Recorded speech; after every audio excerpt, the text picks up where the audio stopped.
Hi hello students, कैसे हो आप सभी। आई होप आप सभी बहुत अच्छे होंगे। आपका साइंस एग्जाम आपके यूट्यूब चैनल पर स्वागत है। आज के इस लेक्चर में हम केमिकल रिएक्शन एंड इक्वेशन, रासायनिक अभिक्रिया एवं समीकरण वाले चैप्टर का अध्ययन करेंगे। अपन ने बायोलॉजी वाला सिलेबस कंप्लीट कर लिया, जिसके वीडियोस आप प्लेलिस्ट से देख सकते हैं। केमिस्ट्री में जो फर्स्ट चैप्टर है केमिकल इक्वेशन और रिएक्शन, उस चैप्टर को पढ़ रहे हैं। देखो बेटा, इस चैप्टर में काफ़ी कुछ समस्याएं बच्चों के सामने आ रही है। देखा गया है कि बच्चे जैसे अभिक्रियाएं पढ़ते हैं, संयोजन है, वियोजन है, डिस्प्लेसमेंट है, इन जितनी भी अभिक्रियाएं हैं इनमें वो परिभाषाएं तो कैसे जैसे रट लेते हैं, लेकिन जैसे ही बात आती है उदाहरण की या इक्वेशन की, तो वहाँ इक्वेशन में उनके प्रॉब्लम्स आ रही है। तो आज के इस वीडियो में हम छात्र विद्यार्थियों के सामने आने वाली इन सारी प्रॉब्लम्स के बारे में चर्चा करेंगे। आपको इस वीडियो में बताया जाएगा कि न केवल इक्वेशन को रटना है, इक्वेशन को रटना नहीं है, इक्वेशन को कैसे बनाया जाता है। तो आज के इस वीडियो में हम इक्वेशन को बनाना, अभिक्रियाओं को आसान से आसान तरीके से याद करना सीखेंगे। तो शुरू करते हैं हम आज का सेशन। वीडियो में अंत तक बने रहना ताकि आपकी पूरी चीजें समझ में आए। ठीक है, तो सबसे पहले अपन बात करते हैं रासायनिक जो अभिक्रियाएं हैं वो कितने प्रकार की होती है, जो आपकी केमिकल इक्वेशन है वो कितने टाइप्स की होती है। देखो, अपन ने नॉर्मली रासायनिक अभिक्रिया किसे कहते हैं, रासायनिक अभिक्रिया के कितने अंग होते हैं, या रासायनिक समीकरण कैसे कहते हैं और रासायनिक समीकरण को संतुलित कैसे किया जाता है, इसके बारे में इससे पूर्व वाले चैप्टर में अपन ने पढ़ लिया था। आज अपन बात कर रहे हैं रासायनिक अभिक्रियाओं के प्रकार की। रासायनिक अभिक्रियाएं कितने प्रकार की होती है, डिटेल से अपन इसके बारे में चर्चा करते हैं। देखो बेटा, रासायनिक अभिक्रिया के प्रकार, उसमें सबसे पहले अपन बात करते हैं संयोजन अभिक्रिया की। इंपॉर्टेंट है, अक्सर यहीं से पहली अभिक्रिया से क्वेश्चन उठा लेता है कि संयोजन अभिक्रिया किसे कहते हैं, कॉम्बिनेशन रिएक्शन की डेफिनेशन क्या है। तो अगर अपन यहाँ डेफिनेशन की बात करें तो देखो, नाम से ही पता चल रहा है कॉम्बिनेशन या संयोजन का मतलब होता है जोड़ना, ऐड करना, जोड़ना या ऐड करना। अगर किसी पदार्थ में अपन दूसरे पदार्थ को ऐड कर दें तो वो उनका क्या हो जाता है, संयोजन हो जाता है, कॉम्बिनेशन। तो यहां अपन ये कह सकते हैं कि दो या दो से अधिक पदार्थ, दो या दो से अधिक पदार्थों का जुड़ना, दो से अधिक पदार्थों का जुड़ना क्या कहलाता है, संयोजन। ये पदार्थ आपस में जुड़ते हैं, संयोग करते हैं और क्या बनाते हैं, एक पदार्थ, एक नया पदार्थ बनाते हैं। ठीक है, जैसे मैं बात करूं, मेरे पास दो पदार्थ हैं ए प्लस बी, एक पदार्थ है ए, एक पदार्थ है बी। अगर ये दोनों कंबाइन होकर ए बी बन जाए तो ये कहलाएगी बेटा संयोजन अभिक्रिया। ऐसी अभिक्रिया जिसमें दो या दो से अधिक पदार्थ या अभिकारक, अपन कह रहे थे क्रिया करने वाले पदार्थों को अभिकारक, तो दो या दो से अधिक अभिकारक क्रिया करके एकल उत्पाद बनाते हैं। वेरी मोस्ट इंपोर्टेंट वर्ड है बेटा, एकल उत्पाद बनाते हैं, ये ध्यान रखना। संयोजन अभिक्रिया में जो बनने वाले उत्पाद है उनकी संख्या होगी एक। अगर दो या दो से अधिक पदार्थ क्रिया करके एकल उत्पाद बना रहे हैं तो ये संयोजन अभिक्रिया कहलाएगी। अगर मैं कहूँ x plus Y plus Z, सारे क्रिया करके मान लो अगर एक पदार्थ बना रहे हैं ए, तो ये होगी संयोजन अभिक्रिया। कितने भी पदार्थ आपस में मिल सकते हैं, जो बनने वाला नया पदार्थ होगा वो एक होगा, उत्पाद की संख्या एक होगी, तो उसे संयोजन अभिक्रिया कहते हैं। जैसे अपन बात करें मैग्नीशियम का दहन, अपने पास एक उदाहरण है इसका। अगर अपन उदाहरण की बात करें तो मैग्नीशियम का दहन, जब मैग्नीशियम का दहन किया जाता है तो मैग्नीशियम के दहन से मैग्नीशियम ऑक्साइड श्वेत चूर्ण के रूप में आपको मैग्नीशियम ऑक्साइड प्राप्त होगा। ठीक है, श्वेत चूर्ण के रूप में मैग्नीशियम ऑक्साइड प्राप्त होता है। ये इसका डायग्राम है बेटा, डायग्राम इंपॉर्टेंट है। आपके एनसीईआरटी में जो आरबीएसई बोर्ड हो चाहे सीबीएसई बोर्ड हो, आजकल इन चैप्टर से डायग्राम बहुत ज्यादा पूछ रहा है। तो आपको ये पूछा जा सकता है कि मैग्नीशियम के दहन का डायग्राम बनाइए। तो ये आपके पास बर्नर है, एक बर्नर बनाना है, मैग्नीशियम की पट्टी लेनी है। ठीक है, मैग्नीशियम रिबिन, इसको जो पकड़ने जो बर्नर है उसकी सहायता से आप जलाओगे। मैग्नीशियम के रिबिन का जब आप बर्नर की सहायता से दहन करोगे तो ये आपको श्वेत चूर्ण के रूप में राख प्राप्त होगी। ठीक है, जो कि वॉच गिलास में आप इकट्ठा कर दोगे, ये मैग्नीशियम ऑक्साइड होगा। ठीक है, तो ये मैग्नीशियम ऑक्साइड का डायग्राम क्लियर है। अब अपन इसकी डेफिनेशन देख लेते हैं एक बार इसके नोट्स के रूप में। तो नोट्स के रूप में सेम ही है। हम बात करते हैं ऐसी अभिक्रिया जिसमें दो या दो से अधिक अभिकारक, ठीक है, अभिकारक मिलकर एकल उत्पाद, ये बड़ा इंपॉर्टेंट वर्ड है, एकल उत्पाद का निर्माण करते हैं, सिंगल प्रोडक्ट का निर्माण करते हैं। ठीक है, टू या मोर जो रिएक्टेंट है आपस में कंबाइन हो जाते हैं और एक सिंगल प्रोडक्ट बनाते हैं, उसे हम कहते हैं संयोजन अभिक्रिया। जैसे अपन बात करें नाइट्रोजन हाइड्रोजन से अभिक्रिया करके, नाइट्रोजन हाइड्रोजन से रिएक्शन करके अमोनिया का निर्माण करती है।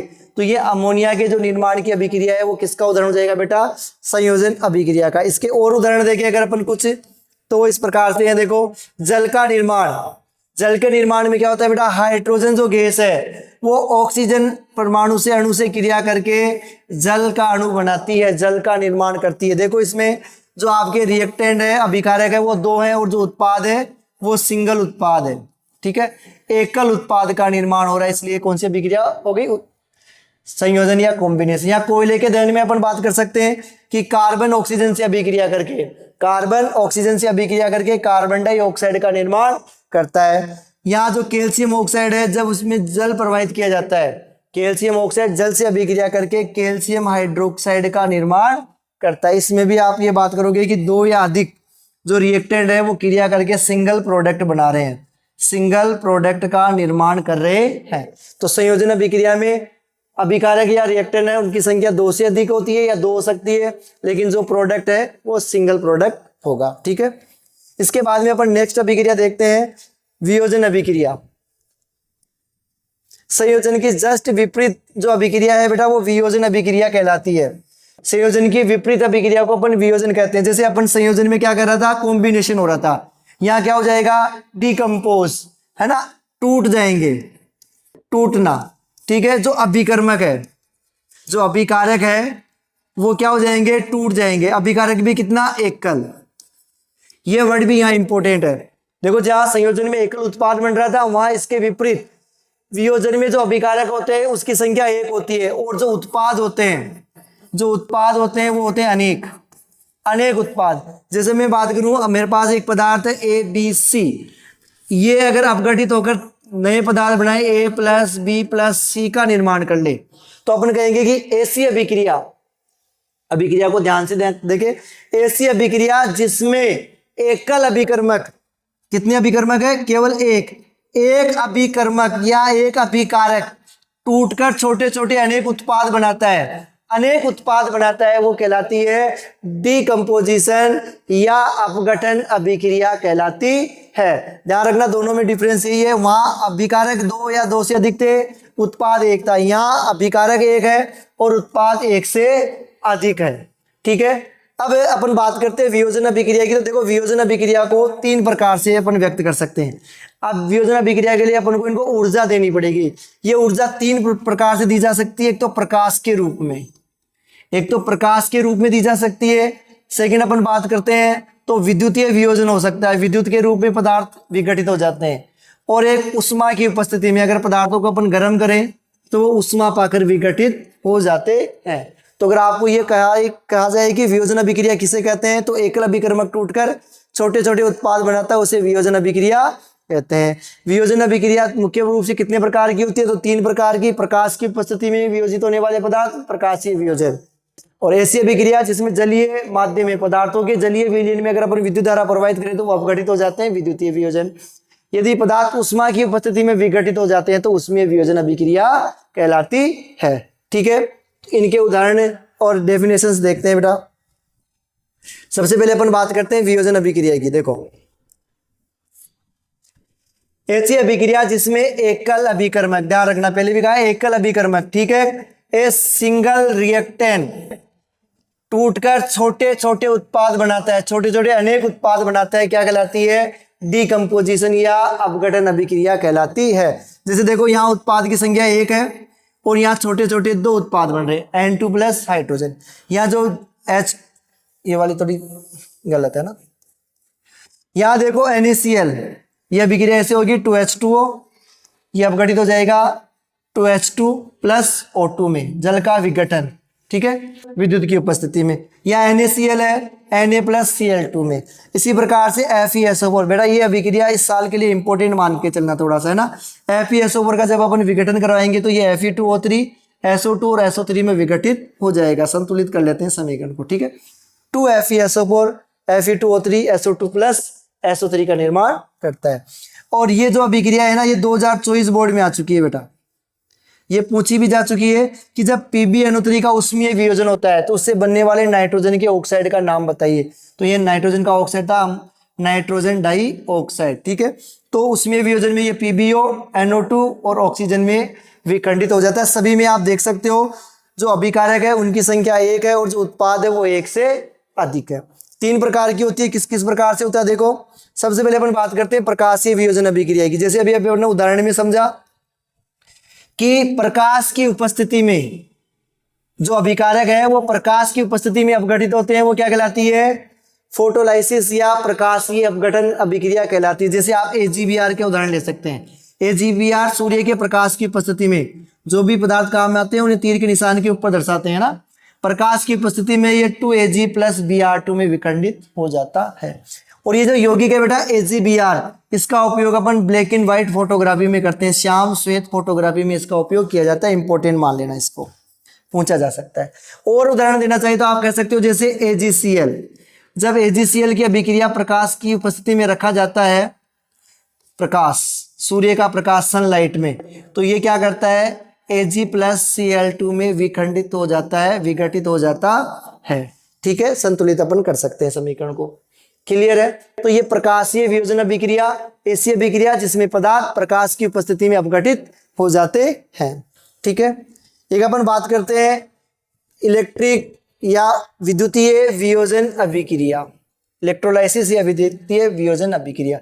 ऐसी अभिक्रिया जिसमें द्रव अवस्था में विद्युत धारा प्रवाहित करने पर, ध्यान रखना, विद्युत धारा के कारण अगर पदार्थ अपघटित होते हैं तो वह क्या कहलाती है, विद्युतीय अपघटन अभिक्रिया। जैसे आप जल का विघटन कर सकते हो, ठीक है। H2O है, इसमें जैसे अपन विद्युत धारा प्रवाहित करेंगे ये हाइड्रोजन और ऑक्सीजन में विघटित हो जाएगा। और कर सकते हो जैसे अपन बात करें NaCl की, जब NaCl के जलीय विलयन में आप विद्युत धारा प्रवाहित करते हैं, NaCl के जलीय विलयन में जब अपन विद्युत धारा प्रवाहित करते हैं तो ये Na + Cl2 में विघटित हो जाता है, ठीक है। तो ये हो जाएगी विद्युतीय वियोजन अभिक्रिया। आपको एक एक उदाहरण याद होनी चाहिए इनके। एक अपन बात करते हैं बेटा इसमें उष्मीय वियोजन की।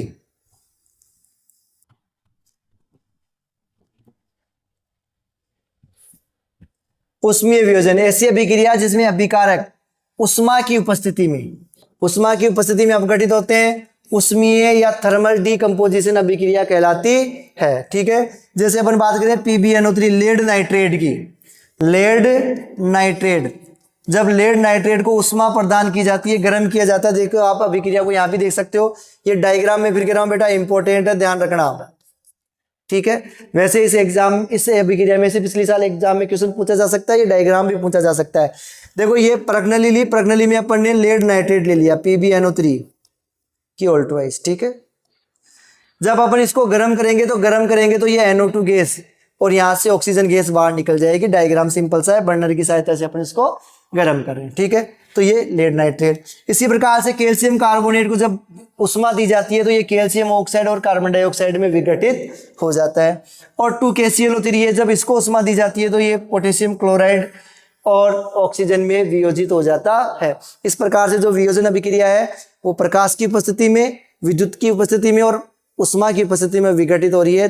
तो इन्हें क्रमशः प्रकाशीय वियोजन अभिक्रिया, विद्युतीय वियोजन अभिक्रिया और उष्मीय वियोजन अभिक्रिया कहा जाता है। डायग्राम एक बार और देख लेना, आपकी NCERT बुक के हैं जो एक्टिविटीज में दिए गए हैं।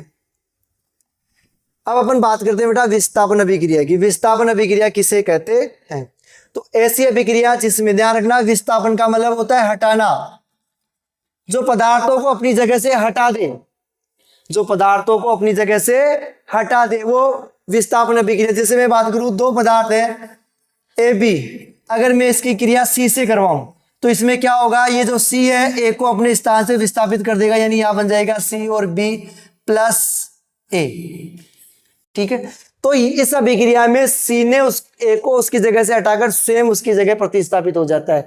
तो ऐसी अभिक्रिया जिसमें अधिक क्रियाशील पदार्थ, देखो बेटा ये C है ना, ये A से अधिक क्रियाशील है। अगर ये अधिक क्रियाशील होगा तो ही A को हटा पाएगा। A यहाँ क्या है, कम क्रियाशील, कम क्रियाशील। अगर मान लो आप क्लास के टॉपर है, अगर आप अपने आप को क्लास के टॉपर मानो तो आप सोच सकते हो आपको वही व्यक्ति आपके स्थान से हटा सकता है जो आपसे 2 गुना मेहनत करे, जो आपसे ज्यादा क्रियाशील हो।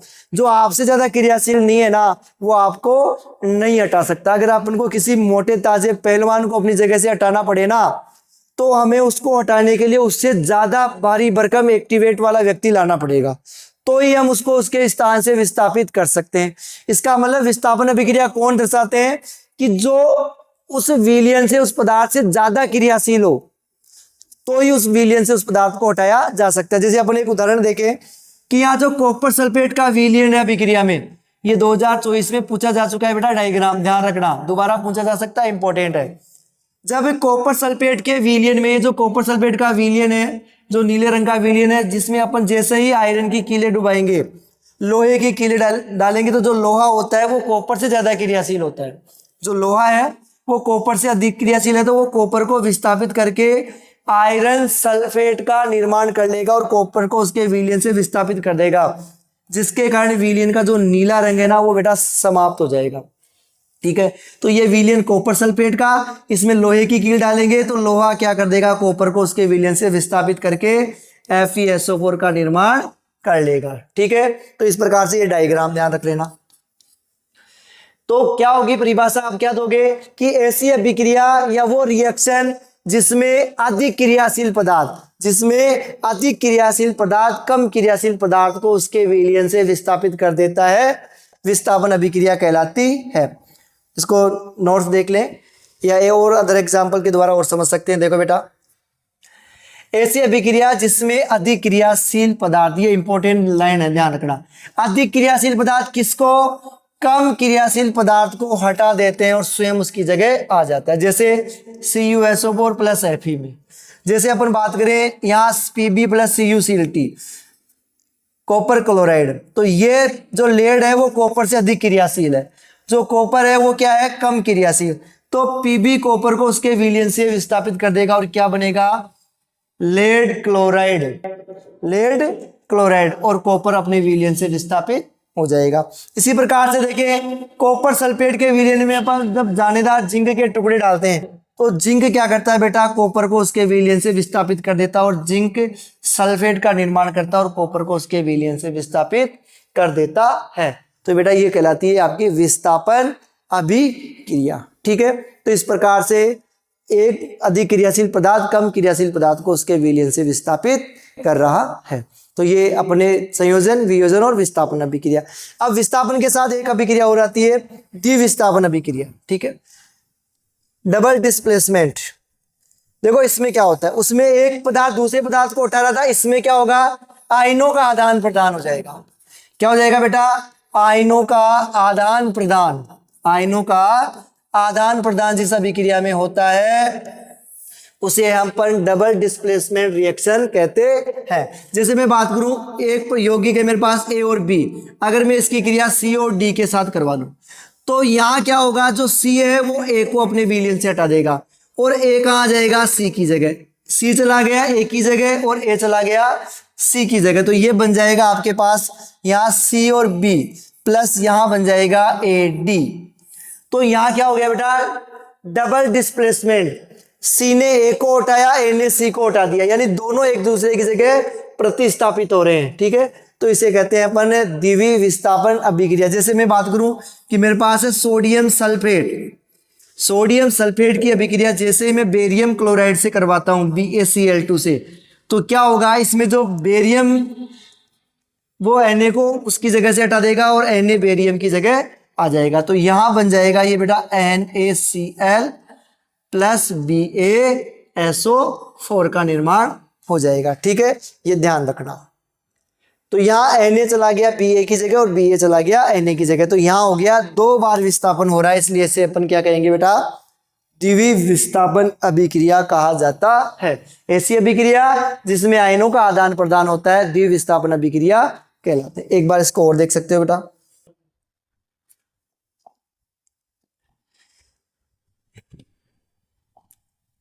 देखो आयनों का आदान प्रदान, बस इतना सा ध्यान रखना है। ऐसी अभिक्रिया जिसमें आयनों का आदान प्रदान होता है, Na Ba की जगह, Ba Na की जगह, NaCl और BaSO4 का निर्माण हो जाएगा। या जो PbNO3 है, अगर उसकी पोटेशियम आयोडाइड से अभिक्रिया करवाएं तो Pb चला जाएगा K की जगह और K आ जाएगा Pb की जगह, यानी बन जाएगा आपके पास KNO3 और PbI2 लेड आयोडाइड। ठीक है। इसी प्रकार से अगर बेरियम क्लोराइड की अभिक्रिया अपन एल्यूमिनियम सल्फेट के साथ करवाएं तो एल्यूमिनियम बेरियम की जगह आ जाता है और बेरियम एल्यूमिनियम की जगह स्थापित हो जाता है, जिससे बन जाएगा एल्यूमिनियम क्लोराइड और बेरियम सल्फेट का निर्माण होता है। तो दोनों तरफ से आयनों का क्या हो रहा है बेटा, आदान प्रदान। ठीक है, दोनों धनायन कहे चाहे ऋणायन कहे, एक दूसरे की जगह एक्सचेंज हो रहे हैं, विनिमय हो रहा है। तो आयनों का विनिमय होना, आदान प्रदान होना, एक्सचेंज होना क्या कहलाता है, द्विवीय विस्थापन या डबल डिस्प्लेसमेंट रिएक्शन कहलाता है। तो ये आपकी मुख्य मुख्य 4 अभिक्रियाएं जिनके प्रकार भी पूछे जाते हैं। आपको एग्जाम में ये कहा जा सकता है कि निम्नलिखित अभिक्रिया को संतुलित कीजिए या निम्नलिखित अभिक्रिया को पहचानिए और इसको परिभाषित कीजिए। ठीक है, तो उसको पहचानना है और उसकी डेफिनेशंस देनी है। तो जहां दो पदार्थ, ध्यान रखना, मैं फिर कह रहा हूं, आप सीधा सा ध्यान रख लेना, जहां दो पदार्थ हो, जैसे अपन बात करें A+B, चारों की पहचान इसी प्रकार से हो जाएगी।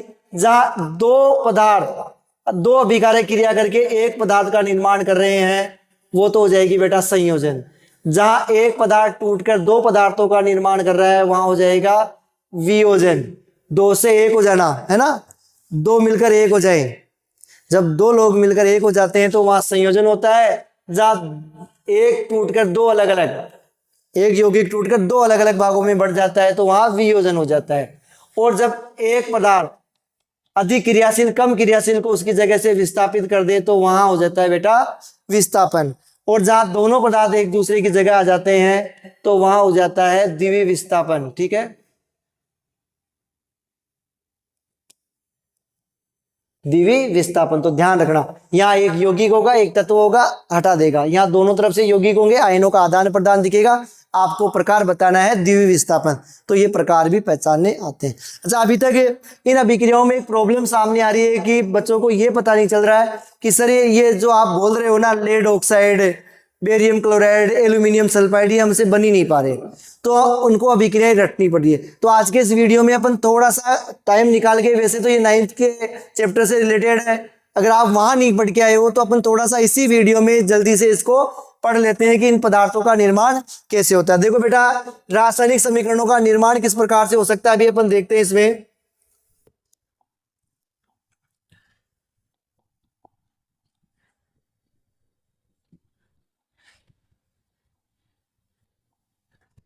देखो, सबसे पहले तो बेटा आपको अणुसूत्र बनाने आने चाहिए। अगर आपको रिएक्शन बनानी है ना, तो आपको सबसे पहले तो क्या पता होना चाहिए, अणुसूत्र। अगर आपको ये अणुसूत्र मॉलिक्यूलर स्ट्रक्चर बनाने आते हैं तो आप आसानी से सारी अभिक्रियाएं बनाओगे। बेटा जल्दी से इसको समझ लो, आपके लिए फर्स्ट चैप्टर ही नहीं, पूरी केमिस्ट्री बिल्कुल आसान हो जाएगी। जैसे इससे पहले वाले वीडियो में अपन ने संतुलित करना सीखा था ना, आज अगर अपन बनाना भी सीख लेंगे ना, तो बना भी लेंगे, संतुलित भी कर लेंगे, तो अपन को कोई सा भी एग्जाम्पल रटना नहीं पड़ेगा। हमें पता चल जाएगा कि अपन ने एल्यूमिनियम क्लोराइड का सूत्र AlCl3 क्यों लिखा, 4 क्यों नहीं लिखा, 3 क्यों लगाए, 2 क्यों लगाए, अपन उनके सूत्रों को चेंज क्यों नहीं कर सकते। ठीक है, तो अपन छोटा सा कंसेप्ट पढ़ते हैं, अणुसूत्र। देखो बेटा, अणुसूत्रों का निर्माण होता है एनायन और केटाइन से मिलकर। जो धनायन है, एनायन है, और जो केटाइन है, ऋणायन, वो आपस में क्रिया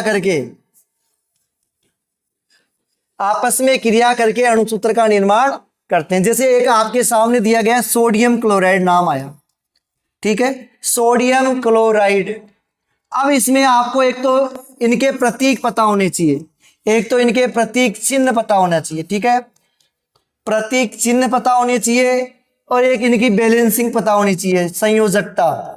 अगर आपको ये 2 चीज पता है ना, तो आप इनके अणुसूत्र बना सकते हो। देखो कैसे बनाएंगे अणुसूत्र। बनाने के लिए पहले अपन दाईं तरफ तो एनायन को लिखते हैं, धनायन को लिखते हैं, और जो बाईं तरफ है वहां ऋणायन को लिखते हैं।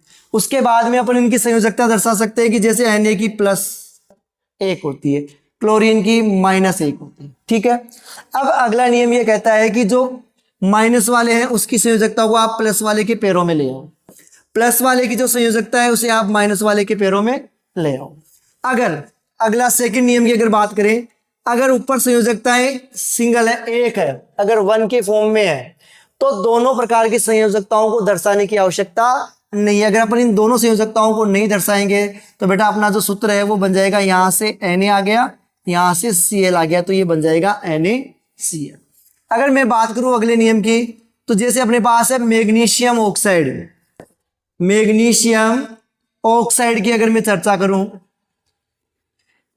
ये आपको पता होना चाहिए कि मैग्नीशियम का प्रतीक कितना है, संयोजकता कितनी है, ये 9th क्लास के चैप्टर्स में भी है। अगर आपको ये नहीं पता है तो आप कमेंट बॉक्स में डाल सकते हो, आपके लिए इसके लिए मैं अलग से वीडियो डाल दूंगा जिसमें या अलग से आपको नोट्स दे दिए जाएंगे जिसमें इनकी बैलेंसिंग और प्रतीक लिखे हुए होंगे, ठीक है।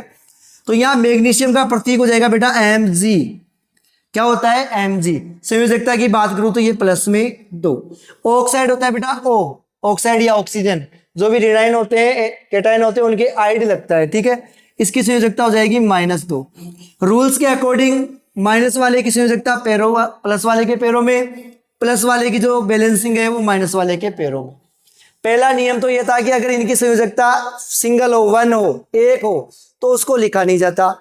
दूसरा है अगर दोनों तरफ की जो संयोजकता है वो बैलेंस हो, समान हो, एक समान हो, दोनों में डिफरेंस नहीं हो, तो उनको भी अपन लिखते नहीं है, डायरेक्ट अपन उनके प्रतीकों को एक साथ मिला के लिख देते हैं। तो आपके जो सूत्र बन जाएगा वो हो जाएगा MgO। अगर दोनों की बैलेंसिंग समान है, संयोजकता समान है, तो उनको लिखा नहीं जाता, इसलिए ना तो ये Mg2O2 नहीं बनेगा, क्या बनेगा? MgO। 2 प्रकार हो गए। तीसरे प्रकार से अपन देखते हैं, जैसे मैं बात करूं एल्यूमिनियम, एल्यूमिनियम क्लोराइड की, ठीक है। एल्यूमिनियम क्लोराइड में बेटा क्या होगा, देखो एल्यूमिनियम का मतलब हो गया Al प्लस की 3 संयोजकता। मैं यहां बात करूं क्लोराइड की तो Cl-, ठीक है। इसके पैरों में आएगी, इसके पैरों में चली जाएगी। अब देखो यहां Al की संयोजकता प्लस में 3 है और क्लोरीन की माइनस में 1 है। मैंने कहा अगर सिंगल है तो अपन लिखेंगे नहीं, अगर दोनों तरफ संयोजकताएं समान है तो भी नहीं लिखेंगे।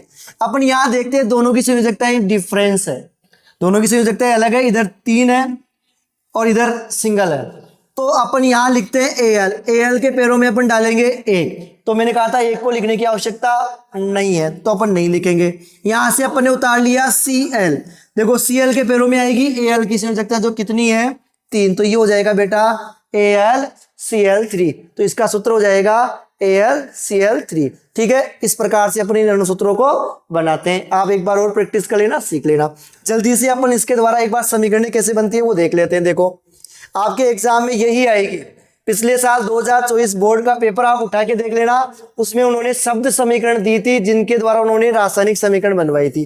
देखो कैसे बनाएंगे, यहां लिखा हुआ है बेरियम क्लोराइड, बेरियम का मतलब हो गया Ba, क्लोराइड का मतलब हो गया Cl। इसकी संयोजकता प्लस में 2 होती है, इसकी माइनस में 1 होती है, तो इसके पैरों में लिखेंगे, लिखने की आवश्यकता नहीं है क्योंकि 1 है। इसकी संयोजकता प्लस में 2 है तो अपन यहां लिख देंगे BaCl2 प्लस पोटेशियम का प्रतीक हो गया K, सल्फेट हो गया बेटा SO4। अब यहां अपन बात करते हैं, पोटेशियम की संयोजकता होती है प्लस की 1 और सल्फेट की संयोजकता होती है बेटा माइनस की 2, तो -2 तो इसके पैरों में आ जाएगा, लेकिन प्लस के 1 को इसके पैरों में लिखने की आवश्यकता नहीं है। अब यह बन जाएगा बेरियम सल्फेट, बेरियम का मतलब है Ba, सल्फेट का मतलब हो गया बेटा SO4। क्लियर है? अब दोनों की संयोजकता समान है, इसकी प्लस में 2, इसकी माइनस में 2, तो ये बन जाएगा आपके पास जो सूत्र है वो BaSO4। यहाँ पोटेशियम हो जाएगा K और जो क्लोराइड है उसका प्रतीक हो जाएगा Cl, तो इसकी प्लस की 1, इसकी माइनस की 1, लिखने की आवश्यकता नहीं है, सूत्र बन जाएगा आपका KCl। अगर संतुलित नहीं है तो वो भी कर देंगे कि यहाँ Ba 1 बार है, यहाँ Ba 1 बार है, यहाँ Cl 2 बार है, यहाँ Cl 1 बार है, तो यहाँ अपन 2 लगा देते हैं, ठीक है। यहाँ K 2 बार हो गया तो यहाँ K भी, पोटेशियम भी 2 बार हो गया। यहाँ SO4 की संख्या 1 बार है तो यहाँ SO4 की संख्या भी सिंगल टाइम है। इस प्रकार ये समीकरण संतुलित हो गई। इसी प्रकार से आप इसको बना सकते हैं, जैसे पोटेशियम ब्रोमाइड मतलब K, ब्रोमाइड का मतलब Br, KBr प्लस एक होती है संयोजकता KBr। यहाँ हो गया बेरियम प्लस की 2 संयोजकता, आयोडाइड प्लस की 1 संयोजकता, इसकी 1 होती है, पैरों में कुछ नहीं आएगा, इसकी 2 होती है, इसलिए अपन I के पैरों में क्या डाल देंगे बेटा 2, BaI2 इक्वल पोटेशियम संयोजकता 1 होती है, आयोडीन संयोजकता 1 होती है, संयोजक सूत्र बन जाएगा Ki plus barium bromide, barium की संयोजकता Ba प्लस जो ब्रोमाइड होता है उसका सूत्र होता है Br, इसकी संयोजकता प्लस में 2, इसकी माइनस में 1, एक को लिखने की जरूरत नहीं है, इसकी प्लस में 2 है तो ये बन जाएगा BaBr2। तो यहाँ पोटेशियम एक बार है, पोटेशियम एक बार है, ब्रोमीन एक बार है, ब्रोमीन यहाँ 2 बार है, यहाँ 2 लगा दो। जैसे 2 लगाएंगे पोटेशियम की संख्या कितनी हो जाएगी बेटा 2। तो यहाँ पोटेशियम के आगे अपन 2 लगा देते हैं। संतुलित करना कल के वीडियो में सिखाया हुआ है, अगर किसी ने नहीं देखा है तो कल का वीडियो देख लें, ठीक है, लिंक मिल जाएगा आपको इसमें। यहाँ Ba एक बार है, Ba एक बार है, I 2 बार है, I की संख्या यहाँ भी कितनी बार होगी 2। तो ये संतुलित हो गई। ये एक अभिक्रिया आपके लिए है, आप इसको सॉल्व करोगे, कमेंट बॉक्स में इसका आंसर लिखोगे कि कितना आता है, ठीक है। तो बेटा आज के वीडियो में अपन इतना ही करेंगे। आज के वीडियो में अपने 4 अभिक्रियाएं देखी है और अभिक्रियाओं को बनाने का तरीका देखा है, ठीक है। इसके आगे का अपन नेक्स्ट वीडियो में अध्ययन करेंगे, तब तक आप इसका रिवीजन करते रहे। अगर आपने इससे पूर्व का वीडियो नहीं देखा है तो इसका पूर्व के वीडियो का लिंक बेटा यहाँ साइड पे दिख जाएगा, वहां क्लिक करें। और अगर आपने प्लेलिस्ट नहीं देखी है तो प्लेलिस्ट को क्लिक करके सारे वीडियोस देख सकते हैं, ठीक है। तो आप पढ़ते रहें। तब तक के लिए अगले वीडियो में अपन कल मिलते हैं। तब तक के लिए जय हिंद, जय भारत।